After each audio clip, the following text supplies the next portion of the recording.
ची खूप वाट पाहत होतोय. म्हटलं पालकमंत्री आहे, तुम्ही लवकर याल, आम्हाला जास्त दिवस उपाशी नाही ठेवणार, कारण आम्ही 20 वर्ष सोबत राहिलेला आहे, मित्रत्वाचं नातं आहे. पण तुम्ही आम्हाला 6 दिवस उपाशी ठेवलं सागरी. आता अजून समोर ठेवू नका, आता अजूनही समोर ठेवायची. तुम्ही म्हणून घे झालं बुत्ते तू आता टोले. तर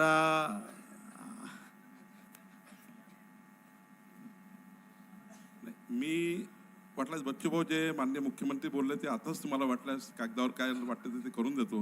पण माझी विनंती काय आहे, आपण थोडा जरा हा राष्ट्रांत तुकडोजी महाराजांचा हा परिसर आहे.